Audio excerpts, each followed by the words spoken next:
Hello and welcome to another update video about Bitcoin. Bitcoin's chart hasn't really changed. I've made, however, a slight adjustment to the microstructures.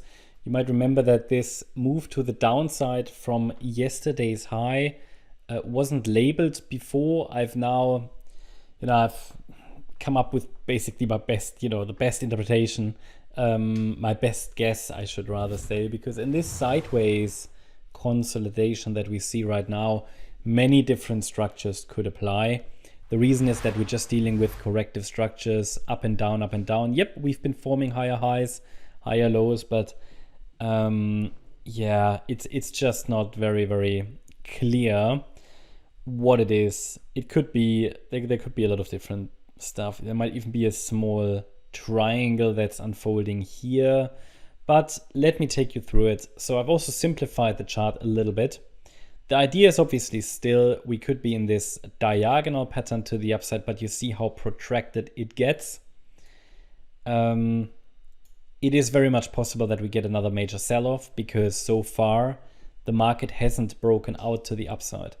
As I said in the last update, it takes minimally a break above 61,900 to invalidate the next bearish setup. And the bearish setup is highlighted here in yellow.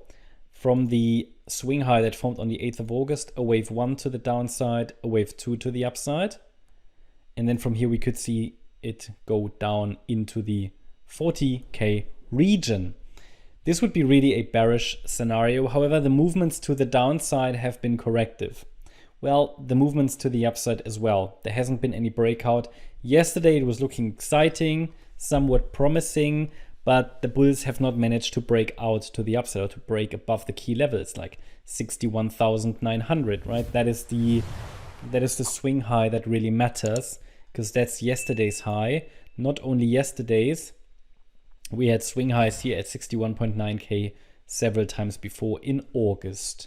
So until that level is broken, probabilities are very balanced. And as per all updates this week, we have to expect further sideways trading until we really finally break out of this range.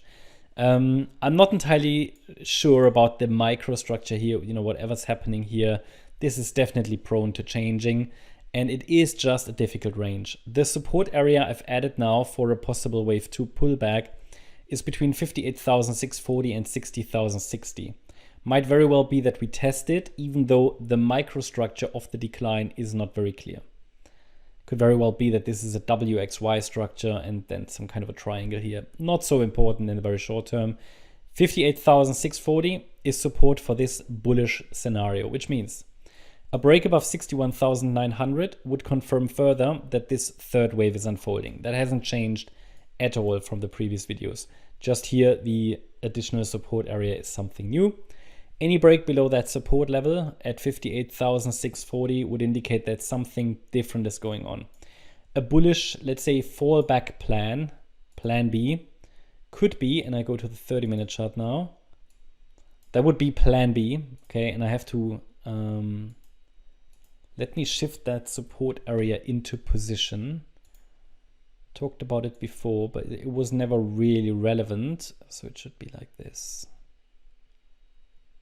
Yeah, this would be, if we break below that upper support region, then the lower support area at 51,414 and 53,640 would still be relevant, because we could say that this wave 1 actually topped up here and the wave 2 is still unfolding. I'm tracking something similar on the Ethereum chart.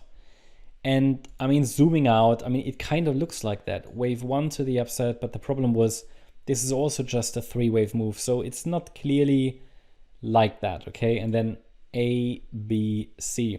Now this looks like a nice 1-2 setup. The problem is the wave 1 would be a 3-wave move. And we've had structures that broke out of this structure to the upside, yeah?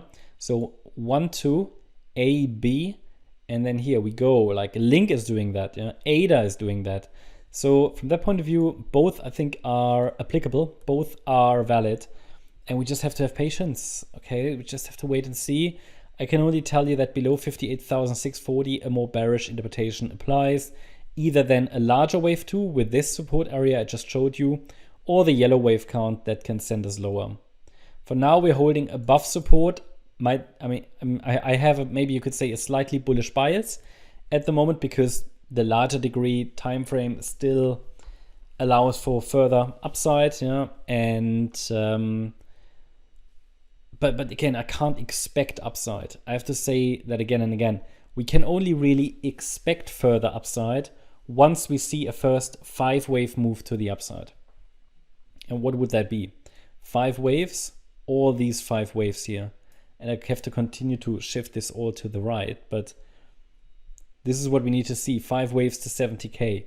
Then we can look at the next pullback, and then the next rally afterwards could be unfolding, obviously, and be an opportunity to get into. But yeah, these 5 waves need to form. Okay, that's what I need to see. All 5 waves. Then we can expect further upside. But at the moment, it's just all choppy, whatever. You can find 5 different analysts. They will all give you a different count due to the choppy nature of this. Really, really something difficult here at the moment, yeah. But all the levels are clear. I gave you all the parameters. They can be watched. They will guide us, okay, and they will tell us what's going on. So I keep you updated. Hope you liked the update. If you did, please hit the like button, leave a comment, and subscribe. And if you really like the content, then please check out the channel membership. Also, make sure that you follow us on Instagram and Twitter for additional content. Thanks a lot for watching. Bye-bye.